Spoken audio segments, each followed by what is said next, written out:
Francis Ford Coppola qui vient remettre son titre en jeu, le double palmé d'Apocalypse Now 1979, de Conversation secrète 1974, revient sur la croisette pour un film tout à fait exceptionnel, une avant-première mondiale avec Adam Driver qui monte les marches ce soir ici pour nous devant un public en délire.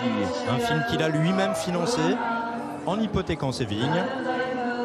Un film monstre, comme on dit, dans tous les sens du terme, qui est en compétition ici pour une 3e Palme d'Or peut-être pour Francis Ford Coppola, avec un casting étonnant, Laurence Fishburne, Adam Driver, bien sûr, Shia LaBeouf, Adam Driver, Romy Mars qui est donc la petite fille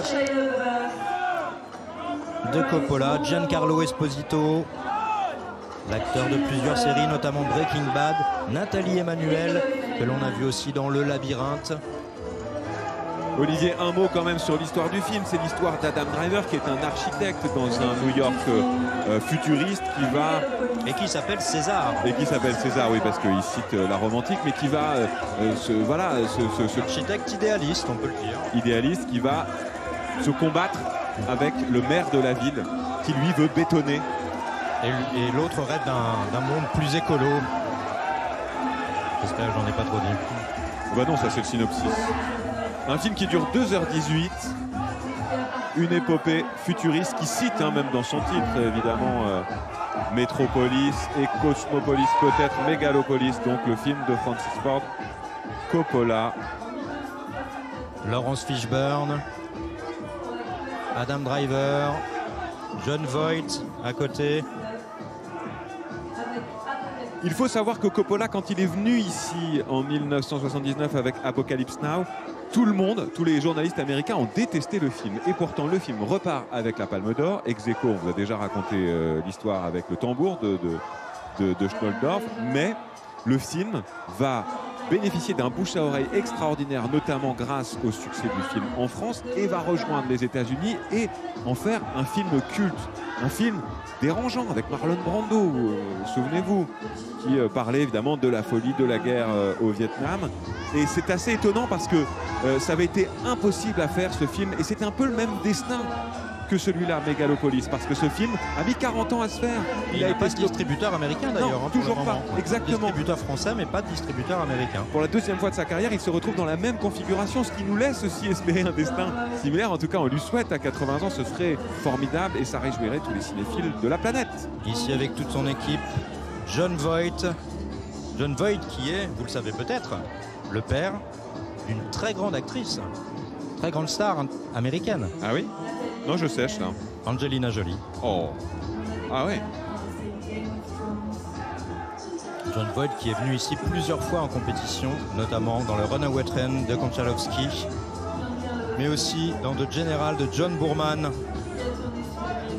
et qui a eu un Oscar pour Retour d'Al-Ashby dans la guerre du Vietnam. Vous n'avez pas trop le droit de nous en dire, mais est-ce que dans le film, vous qui l'avez vu, Olivier, Mégalopolis, il y a les thèmes de Francis Ford Coppola, c'est-à-dire l'homme confronté à la perversion du pouvoir, la violence, la rédemption, la mort, la folie et la désagrégation de la cellule familiale. Est-ce qu'on voit tout ça dans ce film? On voit exactement tout ça, et Francis Ford Coppola le résume encore mieux en disant: ma priorité est toujours de faire un film avec tout mon cœur, et je me suis donc rendu compte que le film parlerait d'amour et de loyauté dans toutes leurs manifestations chez l'être humain. Voilà ce qu'on peut dire.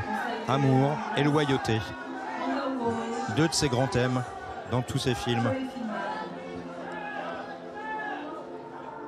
Et il finit sa note, pardon, parce que cette question est importante, il finit sa note d'intention par une question, Francis Ford Coppola, que l'on voit là à côté de Laurence Fishburne, par: la société dans laquelle nous vivons est-elle la seule à notre disposition? C'est la grande question du film. Ouais, c'est une belle... Et la grande question philosophique du moment. D'ailleurs, il cite Rousseau, Voltaire, notamment Shakespeare, Dickens, Coppola. C'est 40 ans de maturation de ce film qui voit enfin le jour. Il a été montré une fois le 28 mars dernier à Los Angeles, devant le parc d'attractions Universal City. Et les invités, il y avait tout le gratin d'Hollywood qui s'est installé et qui a attendu que la projection débute. On leur a pris leur téléphone portable pour que rien ne fuite. Il y avait aussi une partie du clan du cinéaste, son fils Roman, Nicolas Cage, qui est son neveu. Je vous coupe parce qu'on le voyait là à l'image avec Aubrey Plaza qui a un grand rôle dans le film. Elle joue Wow Platini. Très drôle en fait, et c'est une charge contre les journalistes. Ah bah ça vous irait bien ça. Moi je ne charge pas, Victor. Non mais vous êtes chargé. Adam Driver au bras. D'amour, chargé d'amour. Au bras de Coppola, ça c'est une image marquante. Enfin c'est plutôt Coppola au bras d'Adam Driver, mais c'est une très très belle image, vous avez raison. Et ils vont saluer Thierry Frémaux, délégué général du festival, et Iris Knobloch, la présidente. C'était la émouvant. Petite fille de Francis Ford Coppola de l'autre côté. C'est très très très émouvant, ça en fait d'ores et déjà une édition historique. Et dans Martin toutes ces Scorsese citations, l'année dernière. Dans toutes ces citations, Coppola cite aussi Bergman, Visconti, Fellini, Kurosawa, Ben oui. Tolstoï, Moïse et l'ensemble des prophètes. Ah, c'est beau. C'est très beau.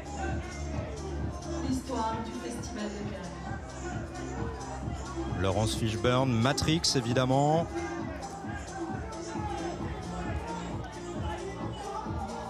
On ose à peine vous dire le climat qui règne ici sur la Croisette. Tous les festivaliers sont en transe depuis plusieurs jours pour tenter d'avoir un ticket de cette projection quasi unique. 2300 personnes, un théâtre Lumière qui joue à guichet fermé ce soir pour voir cet événement, puisque c'est le retour du nouvel Hollywood, ce mouvement qui est né dans les années 70 aux États-Unis avec plusieurs grands maîtres. George Lucas, à qui on remettra une palme d'or d'honneur en fin de festival. Francis Ford Coppola, bien sûr. Spielberg aussi. Paul Schrader, le scénariste de Taxi Driver, notamment le film de Scorsese demain, qui concourra lui aussi pour une palme d'or. Bah voilà, c'est touchant, c'est le rêve de tout cinéphile. Regardez, il fait signe à la foule, au photographe, avec son chapeau, sa petite fille, son acteur principal. Francis Ford Coppola, mesdames. Moi j'allais presque dire, même peu importe qu'il y ait une présence au palmarès ou pas, c'est déjà tellement beau cette image et cette projection de ce film qui a mis 40 ans à se faire. Et puis surtout qu'il aurait pu tout à fait être projeté hors compétition. Non, là le film est un film expérimental. Ça veut dire que Thierry Frémaux y croit. Il y croit. Ça veut dire aussi que c'est pas gagné parce que le film n'a toujours pas de distributeur américain. Il en a un pour la France. On peut saluer nos amis du Pacte qui vont sortir le film en septembre prochain. Il va falloir être encore un peu patient. Mais comme on vous le disait, il n'est jamais trop tard pour revoir les films de Coppola comme Le Parrain, Apocalypse Now, Conversation secrète, entre autres. Ça et vous même fait... les derniers étaient trop, dont vous parliez. Ah, t'es trop, il y a Twix aussi, que j'ai un petit peu moins aimé personnellement, mais bon, c'est pas le sujet d'ailleurs.